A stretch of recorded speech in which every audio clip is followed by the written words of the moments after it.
Madame, Messieurs, bonsoir, bienvenue sur 8 Mont-Blanc, j'espère que vous allez bien. Bienvenue dans la place de l'info, un sujet qui me passionne, vous le savez, pendant toute la semaine, nous parlons de gastronomie. Avec nous, c'est un grand chef pâtissier, il s'appelle Roland Zanin, il est relais dessert. Alors, relais dessert, pour expliquer, c'est comme les étoilés. Voilà, ce sont nos meilleurs pâtissiers des pays de Savoie et de France entière, parce que des relais dessert, il y en a partout. Vous êtes 3, hein, si je n'ai pas dit de bêtises, en Savoie-Mont-Blanc. 4 maintenant. 4, bien sûr, avec le tout dernier Cédric Pernaut qui vous a rejoint au mois de… Là, c'était il y a 2 mois, septembre. Ouais. C'était top. On est très content de t'avoir, Roland. Moi aussi, je suis très content d'être sur ce plateau. Le meilleur pâtissier du pays du Mont-Blanc qui est installé au Fayet à Saint-Gervais, également à Cluses, dans ta boutique. Voilà, je te tutoie parce que je ne peux pas faire autrement. Quand je te vois travailler jour et nuit dans ton labo, on peut avoir que respect pour quelqu'un comme toi. Merci. Avec nous, tu vas nous expliquer ce qui va se passer à Saint-Gervais dans quelques jours. C'est le concours de macarons amateurs avec Mercotte. Ça sera ce week-end. Mais auparavant, bonjour Pauline. Bonjour Alexis. Les titres du JT dans 28 minutes. Tout d'abord, la grève du personnel hospitalier. Exactement, ils étaient 150 du côté de Thonon et une soixantaine du côté d'Annecy. Alors Sébastien Germain est allé voir à Thonon le personnel hospitalier qui demande que une amélioration de leurs conditions de travail. Ils demandent qu'il n'y ait pas autant de rigueur budgétaire. Ils ont beaucoup de mal. On a recensé cet été, il y a eu beaucoup de suicides chez le personnel infirmier. Ils sont donc mobilisés pour se faire entendre. Une série qui démarrera au JT cette semaine, et bien sur ces Jeux Olympiques d'Albertville, c'était en 1992. Exactement, et cette année, on fête le trentenaire de l'obtention des Jeux à Albertville. Alors on ira pour ce premier épisode du côté du musée qui est dédié aux Jeux Olympiques d'Albertville. On ira voir un petit peu tout ce qui s'y trouve. Et c'est une vraie mine d'or pour ceux qui sont passionnés des Jeux Olympiques. Il y a plein de petits détails, il y a les costumes, il y a la flamme olympique, bref, il y a plein de choses à découvrir. Et d'ailleurs, pour nos amis d'Albertville, ce matin, j'étais en tournage de Panier de Chef chez René au Gaulois, qui est très clairement le bar qui a vécu les Jeux Olympiques. Et d'ailleurs, c'est là que tous les Albertvillois ont appris l'obtention de ces Jeux. C'était le 17 octobre 1986. Et la prochaine Panier de Chef qui sera diffusée le jeudi 24 novembre, ça sera sur René et sur ce Café des Sports devenu le Gaulois. Très bonne idée de faire un portrait, en tout cas une série complète sur Albertville. Merci à tous les deux, on vous retrouve un tout petit peu plus tard. Tout de suite, c'est la place de l'info.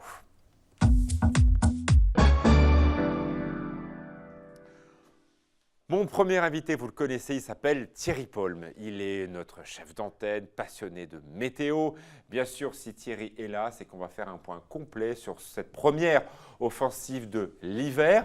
Ma première question, Thierry, normal, anormal, habituel ou pas en ce 8 novembre? Alors habituel, non, on n'a pas l'habitude de voir ça toutes les années. Normal, oui, on est au mois de novembre, on s'approche de l'hiver, donc on a les prémices de l'hiver.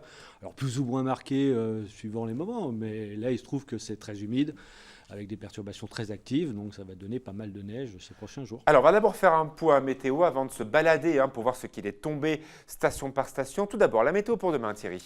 Alors pour demain, à nouveau, c'est bien perturbé. Alors, une petite accalmie la nuit prochaine, ce qui va permettre des éclaircies nocturnes. Donc on voit que la température va baisser, va être négative partout, à moins 1 degré à Chambéry par exemple, mais moins 2 degrés sur Annecy.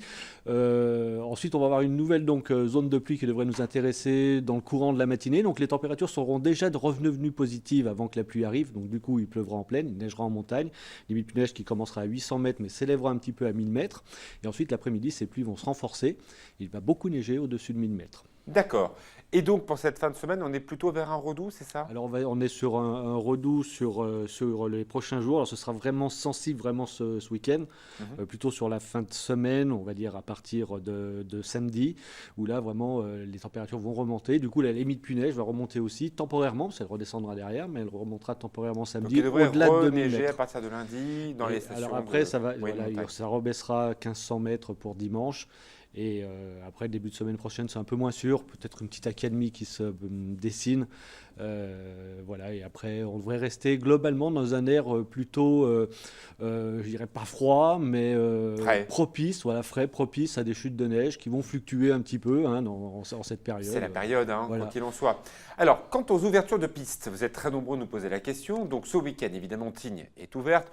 Peut-être même la double M sera ouverte jusqu'à Tignes, jusqu'en bas. Courchevel va ouvrir ce week-end. Bon, il ne va pas faire très beau, il n'y a pas un grand enjeu, mais ça faisait plaisir au directeur de Courchevel et au personnel qui a beaucoup travaillé ces dernières heures de dire « Ah ben voilà, Courchevel est capable d'ouvrir mi-novembre ». C'est rare, hein, c'est arrivé là ces dernières années, pas du tout, depuis 15 ans je crois.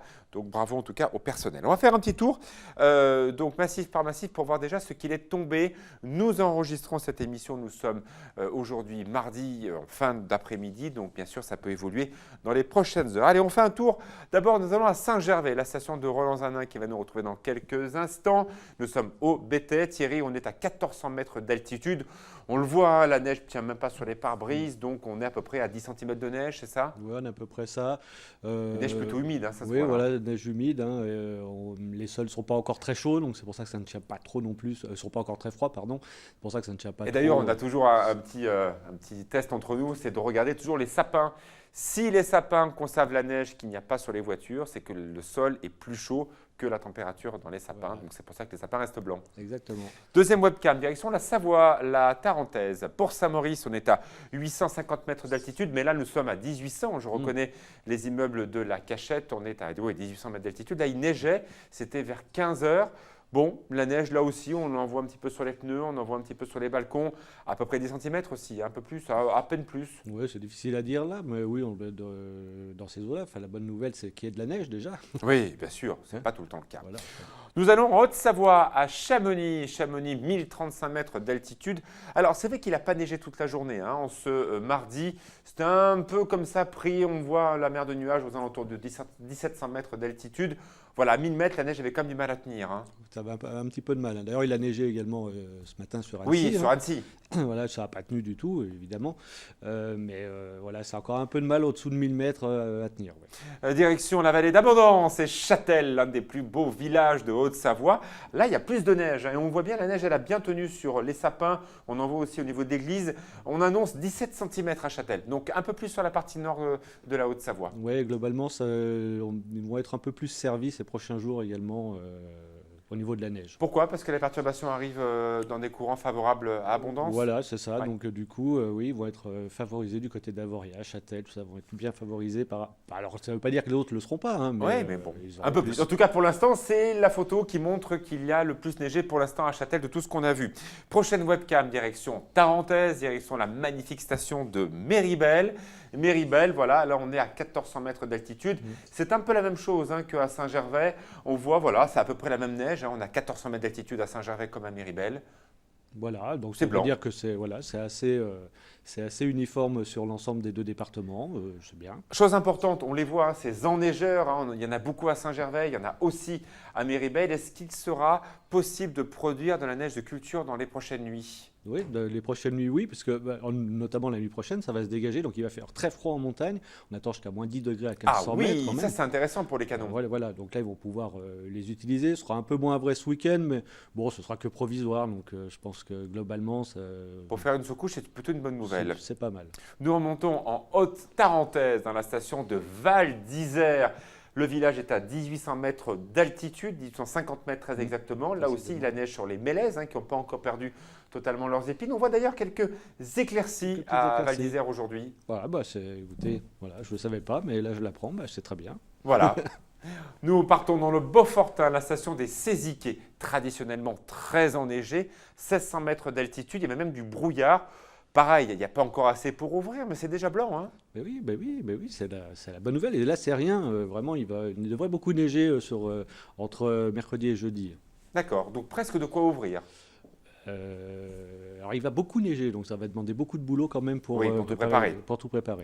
Prochaine station, direction le Gifre et la Vallée. Nous partons à Flaine, à 1650 mètres d'altitude. Bon, à 15 heures, il faisait pas très beau, il neigeait. On voit là aussi, hein, les sapins sont quand même bien blancs. Tout à fait, mais on voit bien que tout.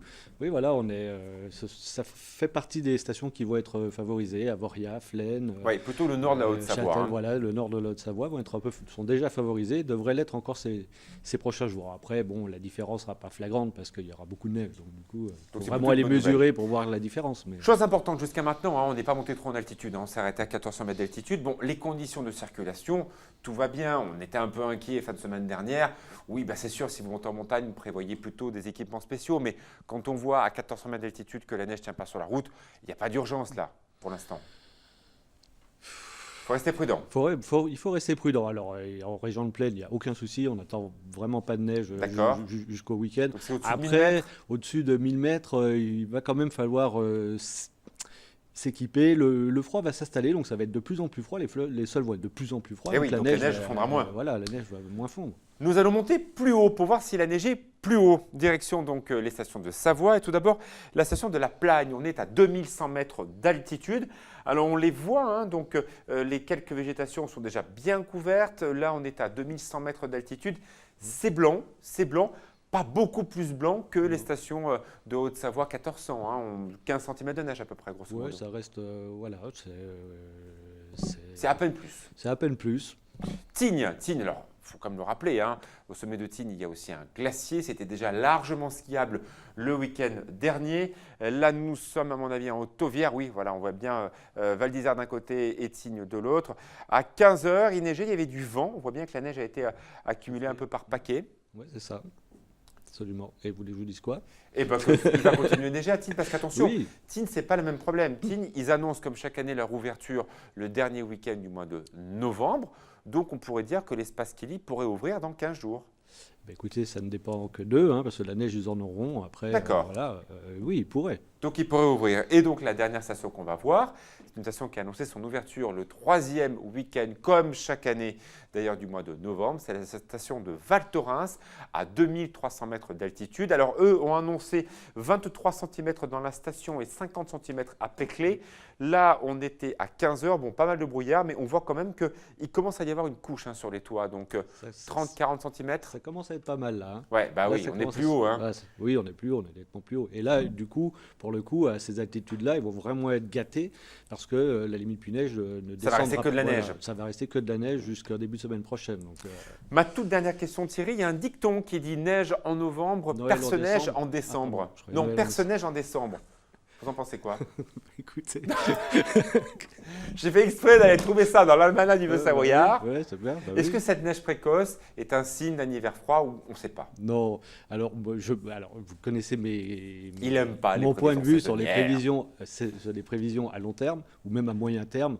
Non, pour moi, non, on ne peut pas dire que on a un coup de froid là et puis ça se trouve dans 15 jours, les températures vont regrimper, ça va être très doux puis ça va durer comme ça pendant tout l'hiver. On n'en sait rien. En tout cas, l'information de ce 8 novembre, c'est que ces conditions hivernales s'installent et qu'on est quand même plutôt dans ce type de temps, même si ça du redout, du refroidissement, mais ça reste quand même plutôt humide pendant au moins les 10 prochains jours. Voilà. Humide. Ça, on sait. Ça, on sait. Super. Ça, c'est sûr. Merci Thierry, la pub. Et puis après, un grand pâtissier chocolatier. Il s'appelle Roland Zanin, il est avec nous.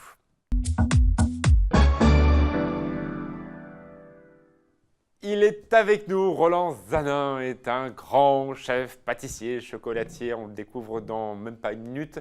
Juste un programme à ne pas manquer sur 8 Mont Blanc dans 40 minutes, c'est le débat dont tout le monde parle. Annecy a-t-elle besoin d'un centre des congrès? Un débat à ne pas manquer, ça a failli être un peu sur le plateau. Regardez juste un extrait. J'ai confiance dans les acteurs qui vont le mettre en œuvre, j'ai confiance dans la justice qui est la nôtre et qui va donner le droit. Ensuite, sur la capacité, j'entends dire beaucoup, oui mais c'est cher. Bien sûr que c'est cher.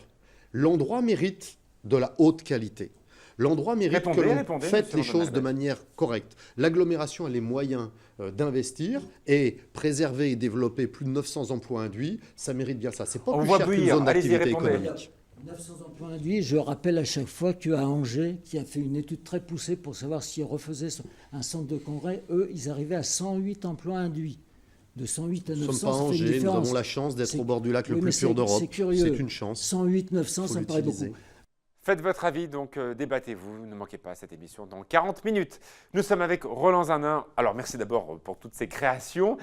Si tu es là Roland, c'est aussi pour ce concours des macarons faits par des amateurs. Ça se passe donc à Saint-Gervais, à l'espace Mont-Blanc. C'est en l'occurrence ce week-end.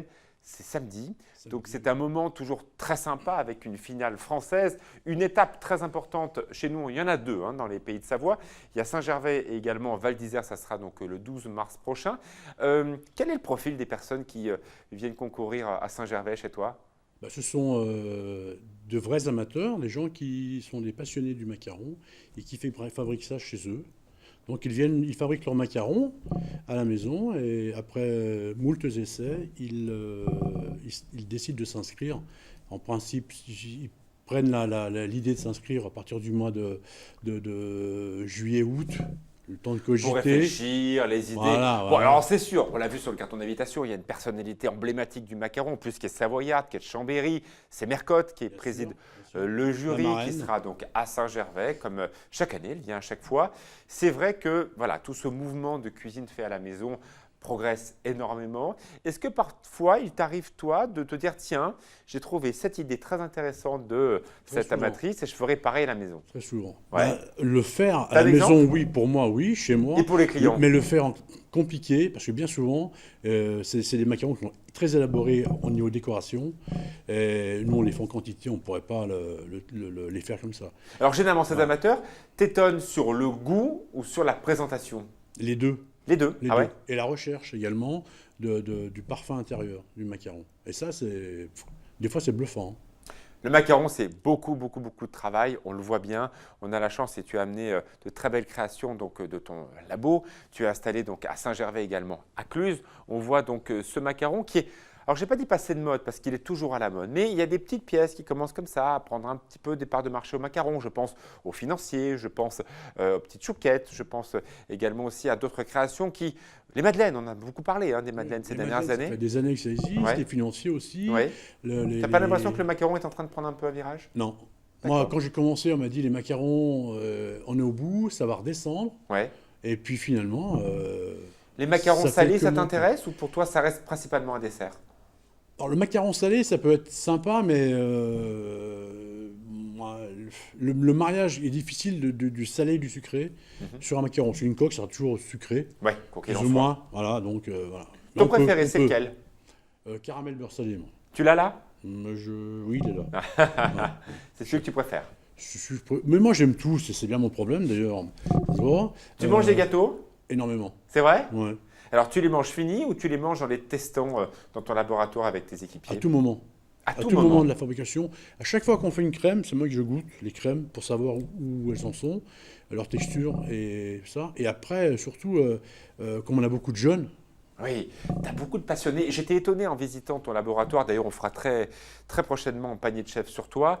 Je suis très étonné de la jeunesse et de l'esprit très jeune des gens qui travaillent avec toi. oui. Ben, Vous êtes combien à travailler? on est, au labo, on est 14. 14. 14 et 6, 7 vendeuses. On a 7 vendeuses. Pas mal déjà, hein? Ouais, ça commence à. Ouais. Alors évidemment, il y a le chocolat qui est, trône bien sûr à l'arrivée des fêtes. On voit les gâteaux qui ont été présentés. Voilà, tout ce travail il est fait quasiment à minute parce que les gâteaux, ça ne peut pas attendre hein, forcément. Ah non. Ah, non. Quelles sont tes créations nouvelles dont tu veux nous parler? Ah ben là, j'en ai 3 là. Ouais. Qui ne sont jamais passés au magasin encore, puisqu'ils ont été faits. Non, c'est une avant-première pour nous. Ah, c'est top. Alors, vas-y. Alors, ils n'ont pas de nom encore. Hein. Il y a celui-ci là qui est le Lequel? premier qu'on voit là. Ouais. Comme un kouglof là. Non, Ouais. celui à côté là. Kouglof, là, Celui-ci. celui-là. Voilà. Ouais. Il n'a pas de nom encore. Bon, Donc ça, c'est un sirop d'érable. C'est une mousse au sirop d'érable avec un cœur caramel et celui-là. des noix de pécan. Faites-nous un peu le point en régie, là, c'est tout flou, qu'on y voit mieux quand même. En plus, il nous a fait un truc tout joli. Donc ça, c'est comme un kouglof, c'est ça? Voilà. D'accord. Il n'a pas de nom. Juste Après, à celui côté. d'à côté, le blanc là. Ouais, le blanc. Alors ça, c'est une mousse poire avec un insert de pomme caramel dedans. D'accord. Ah, non, ça doit non, être très, crème très- vanille celui-là, crème vanille celui-là. Crème vanille dedans. Poire c'est l'autre. Et dis Crème donc, vanille et mousse et un insert de. et ça, c'est une de- charlotte, là, celui qui est un peu jaune comme ça? Voilà, c'est une petite charlotte. Alors celui-là, c'est Beau, mousse, celui-là. mousse poire avec à l'intérieur un caramel à la tonka. Tu sais, on dirait presque les… C'est presque le même jaune que les bonbons bananes, tu sais? Oui. Haribo. Ben, c'est ce qu'on a voulu. C'est ce qu'on a voulu. Ouais. Le côté un peu flash comme ça, très fin. C'est floqué au pistolet. Ça amène ce côté-là. Avec le côté tonka qui est top. Alors, c'est vrai que la tonka est très à la mode, hein, en l'occurrence, parce que ça permet aussi parfois de remplacer certaines choses qui coûtent très cher en pâtisserie. On n'en parle pas, mais le prix des matières premières en cuisine a explosé. En pâtisserie, pour toi, c'est encore pire. Mais c'est marrant parce que la tonka reste. On aime bien cette notion un peu d'amertume d'à côté sur les desserts. C'est intéressant. Ça structure le café, ça structure le chocolat. C'est intéressant, la tonka. C'est excellent. Je trouve Ouais. que c'est excellent. Et c'est un Puis goût c'est pas assez... trop cher en plus. Ah, l'année dernière, on n'avait pas. C'est très cher. Hein. Ah oui, d'accord. c'était très Je pensais cher. que c'était parfois un avantage. Cette année, ça a tombé un petit peu, mais c'est quand même assez cher. Ouais. C'est D'accord. quand même assez cher. Alors bien sûr, quand on a tous ces gâteaux, on a envie d'en profiter à l'arrivée des fêtes. Alors moi je t'adore toute l'année, mais encore plus pendant les fêtes de Noël, parce que je ne suis pas un grand fanat de bûches. Et les tiennes, elles sont très aériennes. D'abord, tu travailles beaucoup de textures différentes. Et ce n'est pas la corvée, quoi. Quand on a déjà beaucoup dîné pour le soir de Noël ou du jour de l'an et que la bûche arrive, moi, alors une crème beurrée, c'est terrible. Et bien toi, non, tu arrives à faire des bûches vachement légères. Comment tu fais?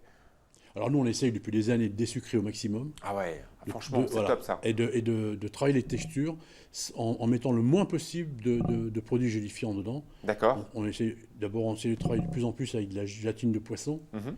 pour tout le monde. Et surtout, on essaie de travailler avec du fruit. Voilà, Ouais. des purées de fruits.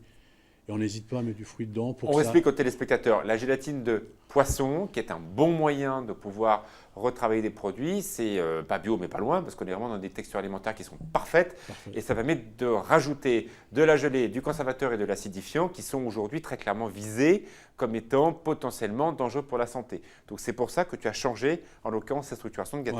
Voilà. Mm. Ouais. Et ça marche super bien. Hein. Ah, c'est super. Bon, il y a des effets à faire au départ.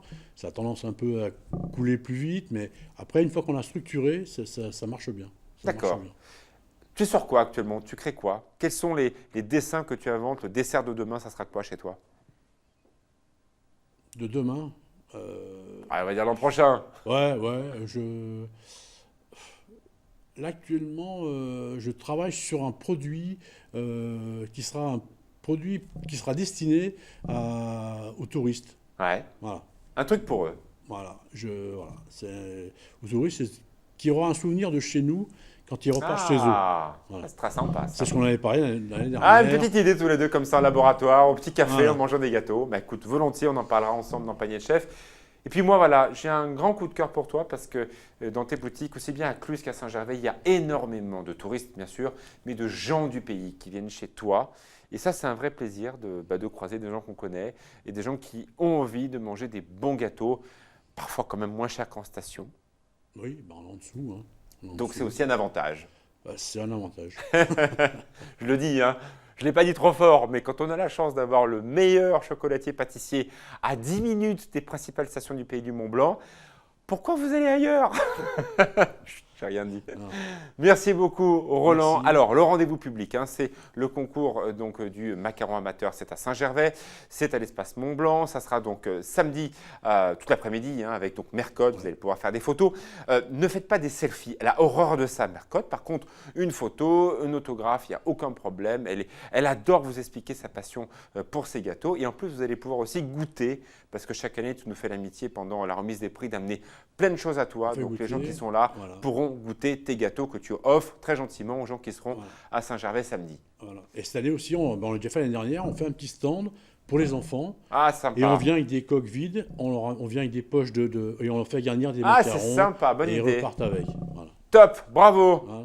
Bravo Roland, t'es le meilleur. Ils sont que 4 à être relais dessert en Savoie-Mont-Blanc. Voilà, c'est les 4 excellences.